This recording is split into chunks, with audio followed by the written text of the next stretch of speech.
Yikes. Talk about real grapes of wrath. There it is right there. Hard life. Hard life. It's no wonder photographer Dorothea Lange Head south on Road 120, North Airport Street toward West Compton. during the Depression was hired by the Roosevelt administration and as a freelance photographer too to go around and document America because people that were still employed and doing well, which 75% of the people managed to keep jobs, they would just be aware of what was happening in the rest of the nation. Very effective, some of the most amazing and iconic photos of the era.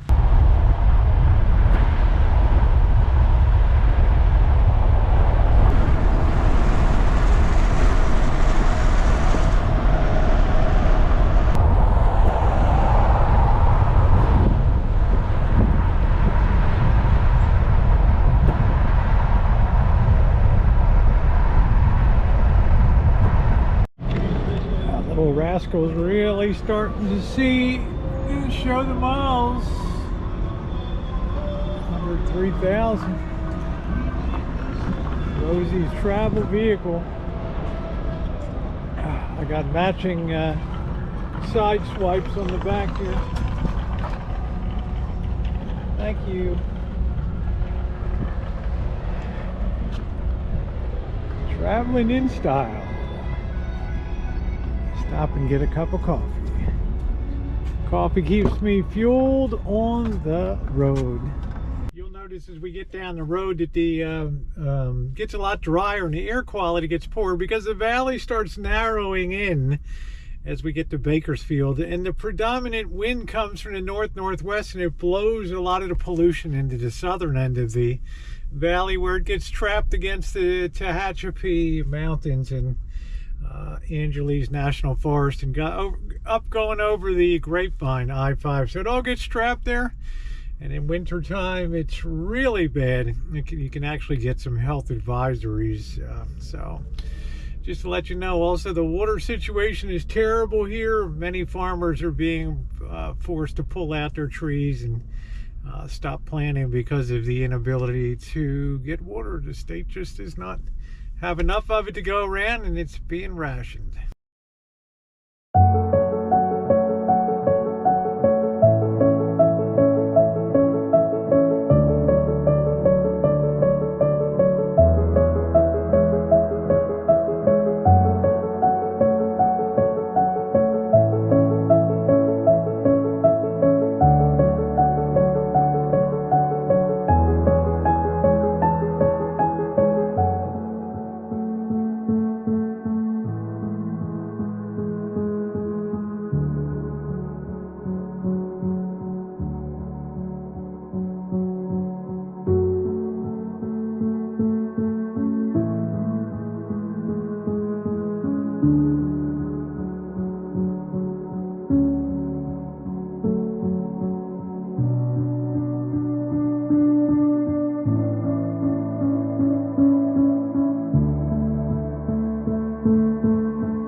officially welcome you to the town of Pixley, California.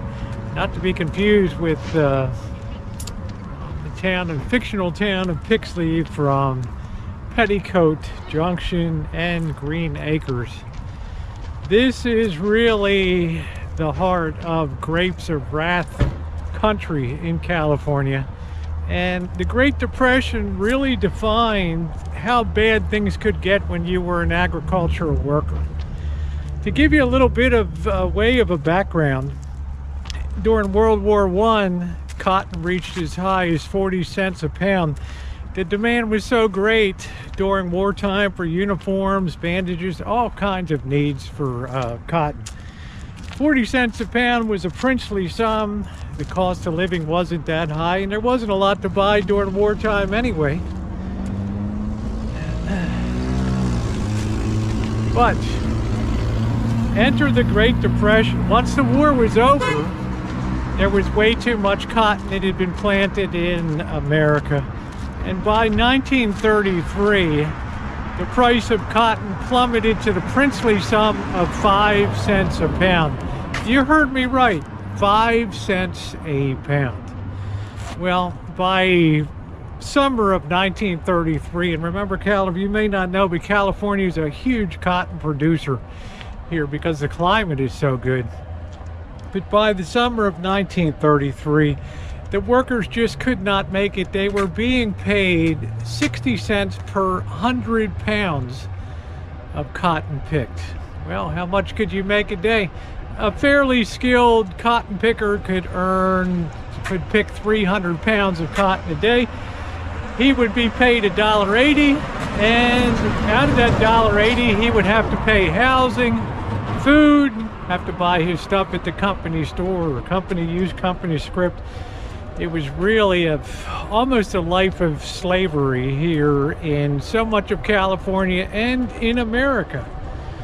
Well, by October of 1933, because of union efforts and the infiltration of communism into these communities, a lot changed.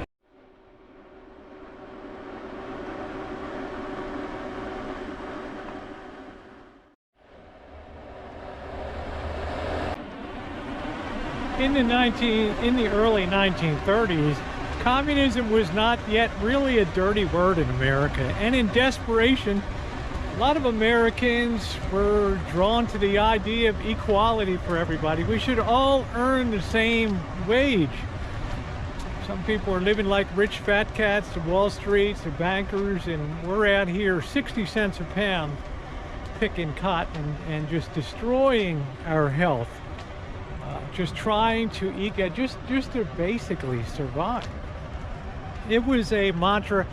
It was a philosophy that could be grasped easily. Equality for all. Of course, we know communism is equal misery for all, but at that time, people swallowed the Kool-Aid of communism, and organizers were able to come up and down the Central Valley, many of them out of Berkeley and the University of California, where liberalism had always been a strong suit when it came to ideas of equality and the way that wealth and things should be distributed, especially in America. So they began to organize the strikers up and down the valley, Arvin, about 60 miles south of here, all the way up to Fresno, especially the southern part of the valley because of the cotton. And they met with some success. And in October of 1933, the workers went on strike demanding $1 per 100 pounds, effectively a pretty nice 30-40% raise for them. The ranchers would have none of it, and workers went out on strike all up and down the valley.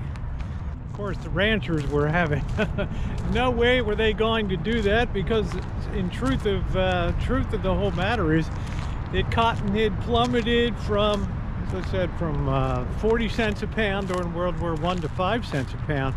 It was almost not even, it was just so uneconomical to do anything on the farm in the early 1930s that But they did not like the idea. This was before the New Deal ramped up and everything like that, and the Agricultural Adjustment Administration was born.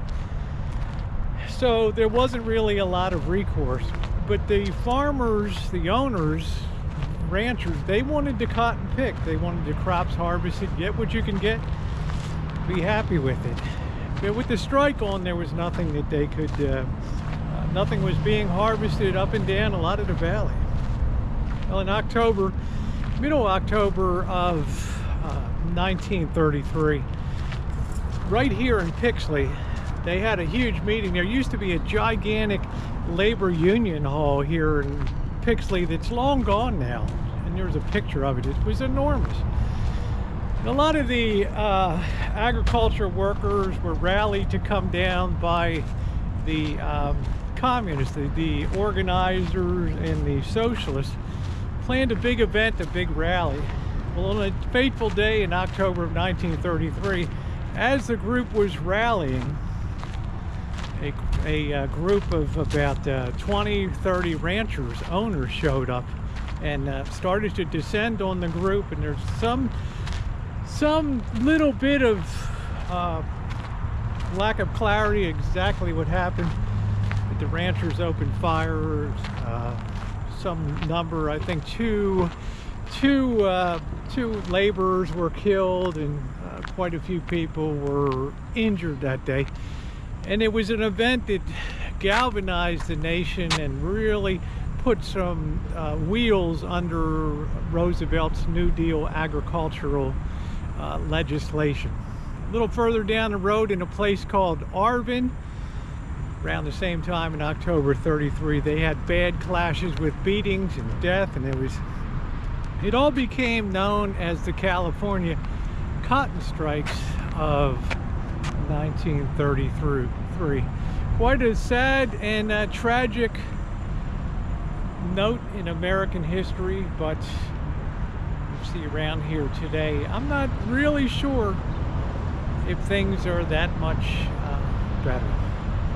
I want to thank you for watching. We'll close with a little cinematic view here today, a little cinematic video. If you're not subscribed to the channel, please subscribe, hit the bell for all notifications. I'd love to do historical travel and bring places to life. I doubt there's anybody in this town that would know about the cotton strikes of 1933 in the Central Valley and the violence that occurred then, but you sure know now. So make sure you're subscribed. Thumbs up are appreciated. If you enjoy the video series here, make sure to hit the share button. Chances are your associates on social media would enjoy it too. Thanks again, everybody.